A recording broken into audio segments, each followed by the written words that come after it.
सबसे पहले तो बड़ा निराशाजनक है ये दृश्य विपक्ष को देख करके कि जब इतने महत्वपूर्ण बिल पर चर्चा हो रही है, जब इतनी संवेदनशीलता के साथ और प्रधानमंत्री मोदी जी की प्रतिबद्धता के साथ ये विधेयक लाया गया है, तो बजाय इसके कि संजीदगी से इस पर बहस की जाए, सुझाव दिए जाए, इस पर राजनीति करने का प्रयास किया जा रहा है। और मुझे हैरत है नेता प्रतिपक्ष एलओपी जी के व्यवहार पर।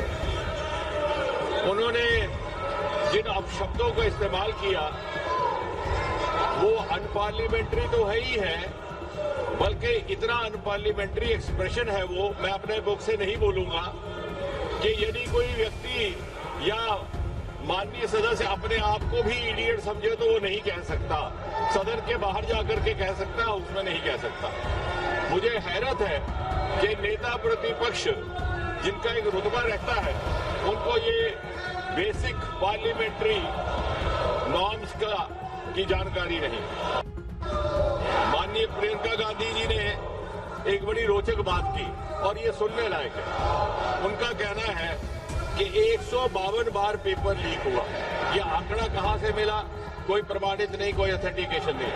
लेकिन उससे भी अधिक दिलचस्प बात ये है, वो कहती है कि 150 papers leak, 150 times the paper leak happened, which affected 750 crore children. I have verified this from the written script which was there in the parliament last night, when I wanted to actually check on myself. 150 paper leaks affecting 750 crore children, which means 7.5 billion. The entire population of the world is just about 8 billion. And you have 7.5 billion children in India. ना मालूम ये आंकड़ा कहां से आया। या तो ये मनगढ़ंत है, या तो ये इसमें शरारत है, और या फिर इसमें इग्नोरेंस है। उन्होंने कहा कि सन 2024 के बाद जब ये एक्ट लगा था कोई कार्रवाई नहीं हुई। शायद उन्होंने ये अध्ययन नहीं किया कि 52 FIR लग चुके हैं पिछले 2 वर्ष में जब से ये एक्ट बना, जिसमें से 29 है प्रिवेंशन ऑफ अनफेयर मीन्स और 23 है भारत संहिता के लिए। इसी तरह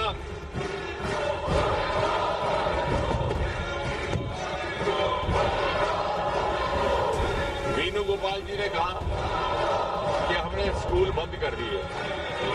शायद वो ये कहते कि हमारे हायर एजुकेशन के अफसरों में 30% बढ़ोतरी करने का ये काम इस सरकार ने किया है। We have increased the number of universities from 760 to 1,293. I am not saying anything without evidence. The number of higher education institutions has been increased from 51,534 to 64,896. इसी सरकार ने ट्राइबल्स के लिए एकलव्य विद्यालय भी बनाए और इसी सरकार ने national education policy 2020 lie, which is a game changer and which should have happened actually. वो एक आपका बुरा काम और आपका पाप था। उसका नॉमेनक्लेचर भी गलत था। Human resource development is a nomenclature used in the corporate sector and other places to refer to personnel management and you had made young children prisoners of the subjects chosen for them in class 12 by their parents, by their guardians, by their elders.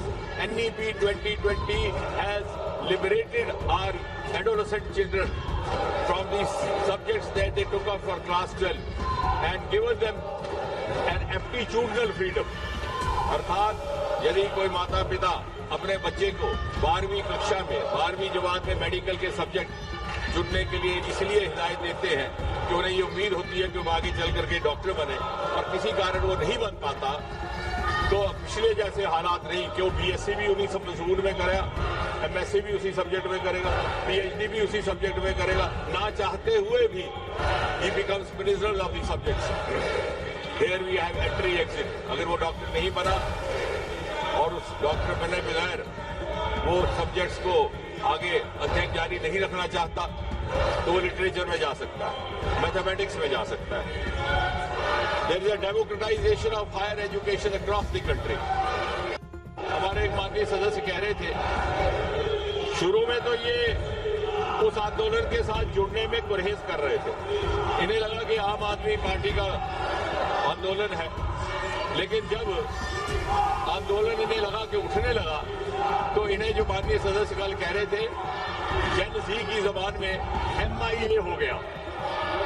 MIA मतलब missing in action, जो हमारे जेन ज़ी की भाषा है। और दूसरा, जैसा कल बताया गया कि FOMO, fear of missing from action, और इसलिए ये जाकर के वहां बैठे। और फिर जब इन्हें उठाया गया तो जो इन्होंने दृश्य वहां पे दर्शाया अपने उठाए जाने का, तो क्या वो गालिब का शेर है कि बड़े बेगैरत होकर तेरे कूचे से हम निकले, बड़े बेआबरू होकर तेरे कूचे से हम निकले, बहुत निकले मेरे अरमान लेकिन फिर भी कम निकले। यानी वो जो दबे हुए अरमान है 7 एलकेएम में जाकर के बसने के और नेता बनने के, वो ना मालूम किस किस प्रकार पिछले एक सप्ताह में जाहिर हुए।